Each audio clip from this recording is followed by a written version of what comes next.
Honoring a champion of civil rights activism, mourners in the US pay tribute to John Lewis before his body is laid to rest. How will his legacy shape the Black Lives Matter movement? This is Inside Story.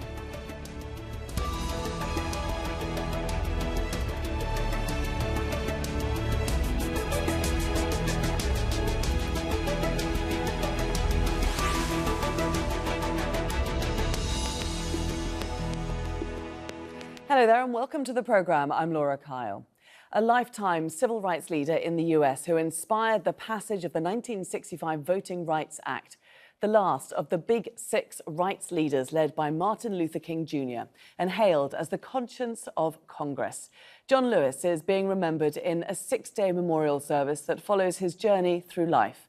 The 17-term congressman from Georgia died of pancreatic cancer on the 17th of July at the age of 80.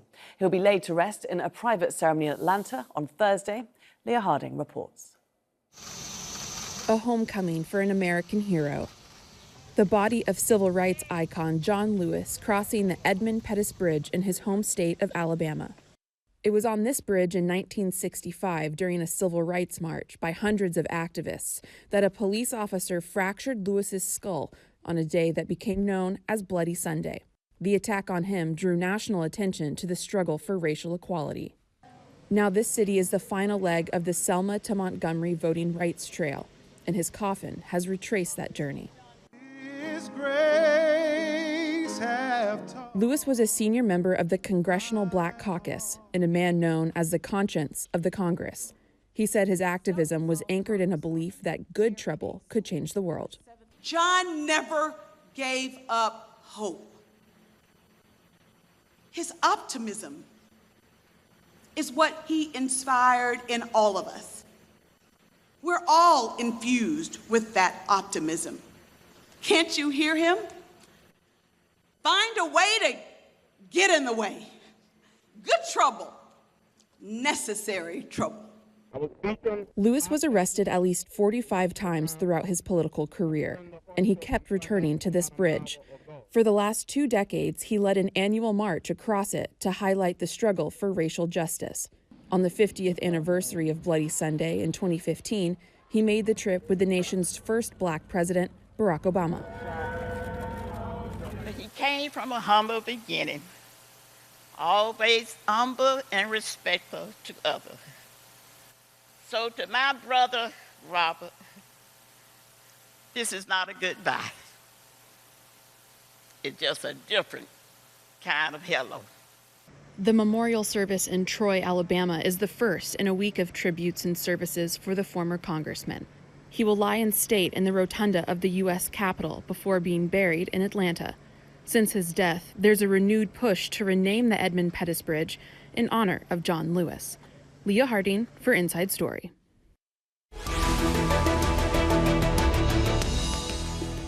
Let's bring in our guests now. And in St. Louis, we have Rasheen Aldridge Jr. He's a member of the Missouri State House of Representatives.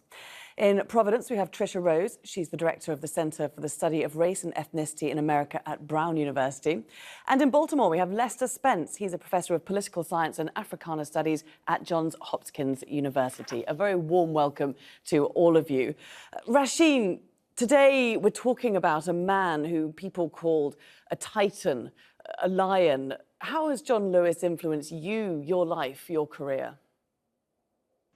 Yeah, I mean, it's sad times, especially for a young buck like myself that over the last couple of years been getting really involved into activism, and eventually, like John Lewis took that activism and turned it to politics and protest to politics. He's been, especially during the Black Lives Matter movement, he's been very influential to me, but I also say influential to a lot of other young folks out here, that have been going out on a day-to-day basis trying to fight and push back against systematic racism. And a lot of times we don't get that support, or we don't get that understanding or encouragement. And John Lewis has always, from the beginning, encouraged the young folks. What we're doing in the streets, continue to push on, because once upon a time he was there. When he walked across that bridge to Selma, when he was organizing as a young person with SNCC, and eventually decided to move from outside to inside, eventually becoming a state legislator. So, this community, this region, this state, in this country is losing, like you say, that lion, somebody who is being unapologetic and willing to push back and call out the systematic racism that not only did we see during his time and when he was active, but continuing to call it out till he eventually took his last breath. So it's unfortunate to be losing, such a leader like John Lewis, who, like for me especially, a young activist in St. Louis that have been out in the streets, but also serving in the State House of Representatives. To have somebody like him, a legend, ancestors. We stand on great shoulders, but John Lewis, he gave encouragement to young folks that sometimes felt like, we wasn't doing it the right things. We can look back in history and see, the path that we're taking and the things that we're doing and the good trouble protest that we just had Friday where we blocked the highway in honor of John Lewis is things that he would be proud of. We'll certainly look more at the protests that are going on in just a moment. First of all, Tricia, he fought till the end, as Rasheen said. How will you remember John Lewis? Well, there's no question that he has been a sort of an ongoing force for good.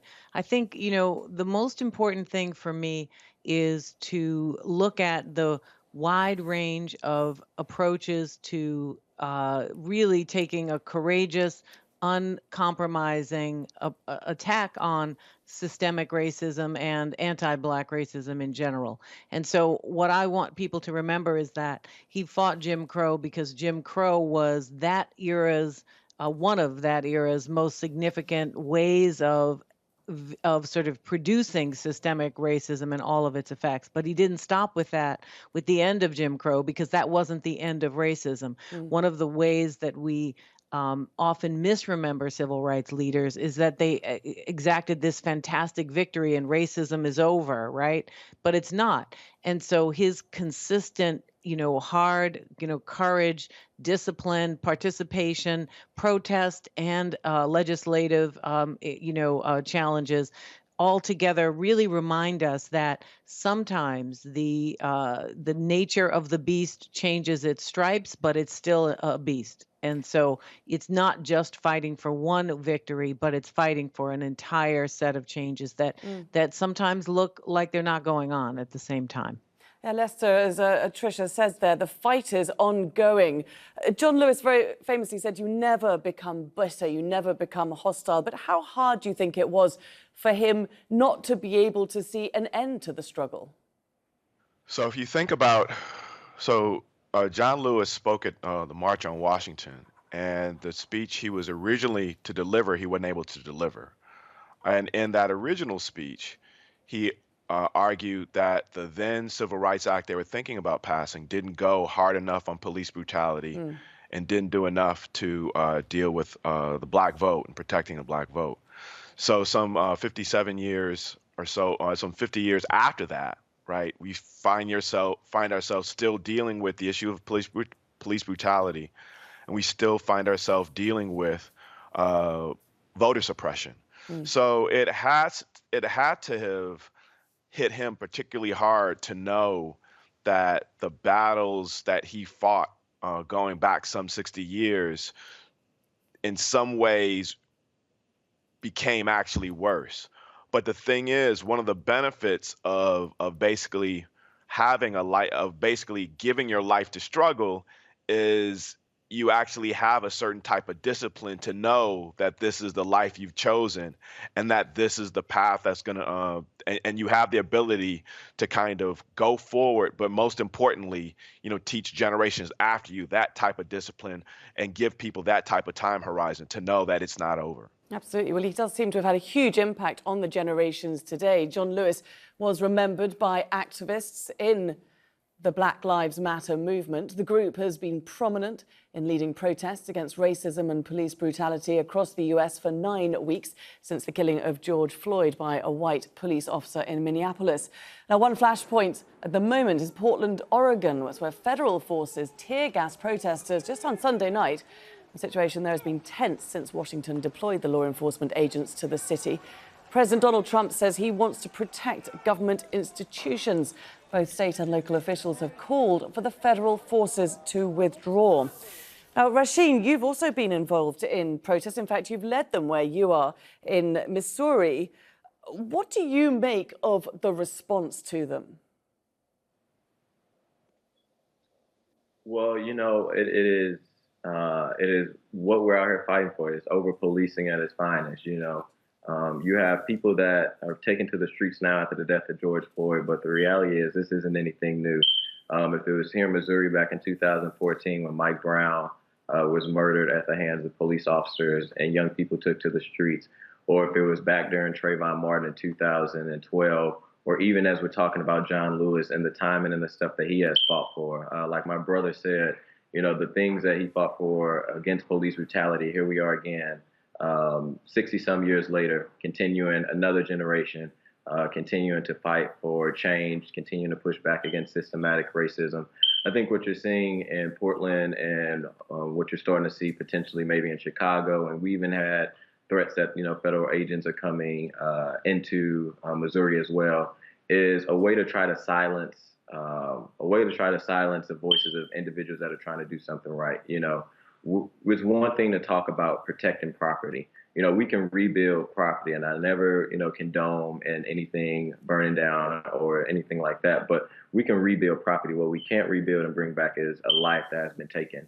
And that's what people are out here saying, that, there is an injustice that has continued to take place where constantly we're seeing people of color lives being taken away, where they don't come home for Christmas, they're not coming home for Thanksgiving, and there's no accountability. And you have a president, that rather divide and try to have somebody like Obama that wants to really feel or figure out how do we create some healing and some real solutions out of this injustices that has been going on for decades. Lester, how do you see President Trump stoking the anger that's on the streets at the moment? I mean, some people say that the arrival of federal forces may indeed be to cause more anger. Well, it's part of a broad political strategy that goes back, but in this current moment is really designed to kind of take people's eye off of the pandemic that's tearing through American populations, disproportionately Black and brown and poor ones, and then replace those ideas, basically our lying eyes with ideas of cities under siege that only he can protect. So it's basically an attempt to kind of keep him in office. And actually, if you think about it, to justify what many feel will be an attempt for him to steal an election. So that's how I think about it. Okay. Do you agree with that, Tricia? Yes, I do. I would add a couple of things. One is that I think the specific use of unregulated, unmarked federal agents who are functioning like death squads in Central and Latin America in the 80s is really designed to stoke profound levels of fear that people feel that they cannot depend on the police or the federal agents or the National Guard or, to sort of keep the peace in some general sense, even though that hasn't been the case. But to be unmarked, to throw people in vans, to disappear people, to conjure the notion that you could be disappeared is also a kind of parallel response to what we saw during, the era of the civil rights and the disappearing of people all the time. But the other thing it's meant to do is not only stoke fear among protesters and leaders who are trying to fight for justice in the streets, it's also meant to provoke white fear, because if one needs to treat cities as if they're completely under siege, that immediately conjures a tremendous sort of white fear, which drove all of the social change movements that we've seen, right? It's fear of Black people either taking over or their circumstances requiring an adjustment in white people's lives, frankly. So there's two kinds of fear being mobilized. The first one is to terrorize activists, and the second one is to mobilize voters through the activation of white fear. Rasheen, is it working? Is there a fear felt both in Black and white communities? Oh yeah, I mean, there's definitely a fear. I mean, the fear in the Black community is the reason we're in the streets. But it kind of, to piggyback off of some comments that was said earlier, this is, the way that you drive out hate is with love, and the way that you continue to keep divisive and hate and fear mongering going on is with more fear and more fear mongering. And that's what we're seeing from 45 is how he's using, even in his TV ads. I seen a TV ad here in the state of Missouri where he was, and I'm sure it's going in other states, where he was using a TV ad saying, it was a 911 call, and they said, "We're sorry, we won't be able to pick up right now because of the defunding of the police. You won't have any essential services as far as robbery, home invasions, to another 5 days," and tried to play it as if, Joe Biden is supporting the protesters. So it is a huge fear of, if we continue to let this happen in our country, what 45 is using is that, we won't have law and order. And that's a word that they also like to use, law and order, and, been continuing to be tough on crime instead of being smarter on crime. So it's trigger words, and it reminds me of the Netflix show that they have, the 13th Amendment, how it started with Reagan with law and order, and Nixon, and even, they had Trump in there as well. So it's true fear-mongering to try to sway the election, because he hasn't been able to not just come out strong on Black Lives Matter or the injustices that have taken place in this country, but he hasn't been able to come out strong on the COVID-19 pandemic that has disproportionately affected people of color more than anyone else. Lester, that advert that Rasheen was talking about, I mean, it's so transparent, isn't it? Does anyone really believe it? Yes. So there used to be, it's funny because there used to be a moment not that long ago where in order for a campaign appeal for that to work, it actually had to be coded. Like you would have to use a range of coded language that would stand in for Black and brown bodies. But right after Trump was elected, those codes, the naked appeals were actually as effective, and in some cases even more effective than the coded appeals. And yes, there are people, particularly people in rural areas, who find this incredibly appealing. Tricia, it seems that the administration, the White House, is intent on just fighting back. Is nobody looking seriously at these protests and what they're demanding and considering police reform? You mean there's no one in the White House taking seriously what the protests are about, Yes. and that they're not considering? Well, yeah, they're not considering police reform because the expansion, the extraordinary economic expansion of police budgets, escalation of those budgets, the defunding of education, the defunding of transportation, the defunding of healthcare, right? The defunding of jobs programs all went into police budgets. And so there is a significant strategy to quell social movements of all kinds, and the immigration protests, right? The Native American protests in terms of, water and air and access to resources. There's many groups of people, including African Americans, who are suffering because of the redistribution upward and the consolidation of a kind of white supremacist policy. So yeah, he's not interested in any effort to defund the police. It's part of a broader strategy to overfund the police. But when you asked the question, is it working?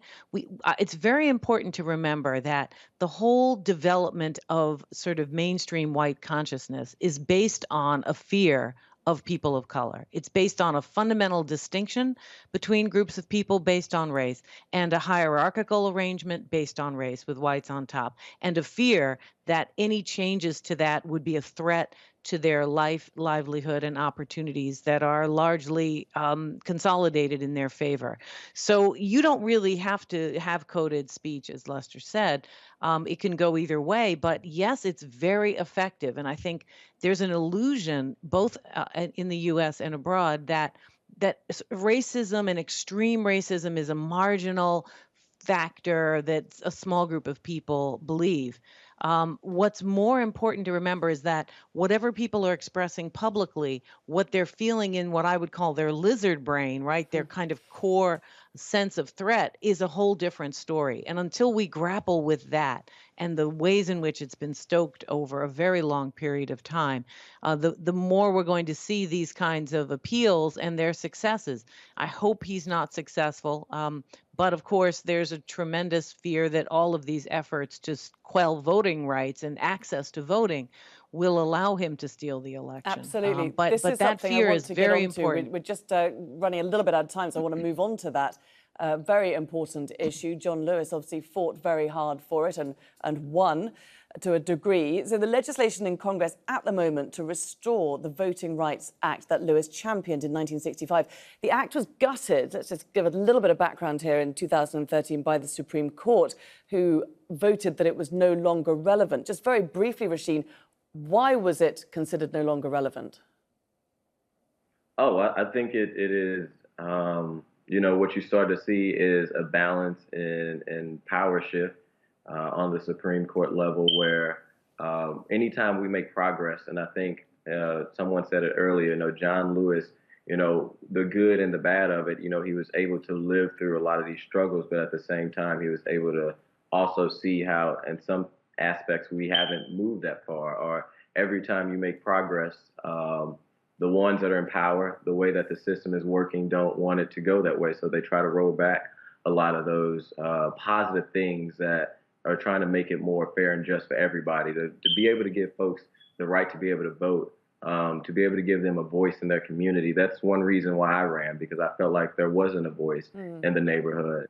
And now what you're seeing is it's been getting gutted before 45 was in office, and it's continuing to get gutted to make it harder for people to live not just an equal life, but an equitable life and the human rights that they should have. No one should have to fight for them to have the right to vote, when it is a human right that people should be able to have a voice in their community. If it's school board, if it's state representative, if it's Congress, or even if it's president, you should have that right to be able to vote. But when you can make people less powerless and take away their voice, it's more control. It's more continuing to oppress certain individuals and to make sure that other folks, have a stronger voice than they do in this country or in the communities or even in the neighborhood. Lester, how urgent is it, how crucial is it that the Senate passes this new Voter Rights Act before the November elections?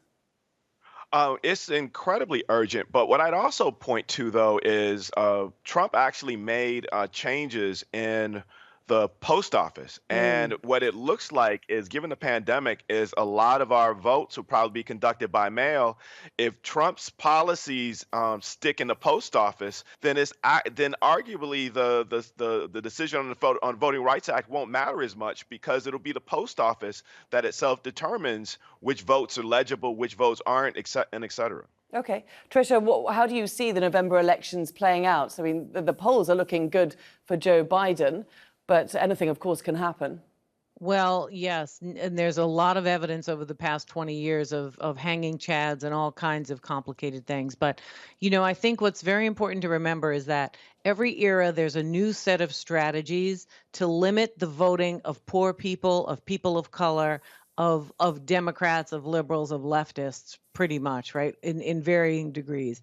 And so what we're seeing now with the post office reference that was made, what we're seeing now with the kinds of redistricting, what we're seeing now with barriers to voter registration, ending same-day voting, early voting is being, contested, that the effort to open up and make democratic access to voting is being shut down, because what the people want is democratic accountability. They want justice. They want a fair opportunity. They want to be treated with dignity, and that's what's really at stake in this election.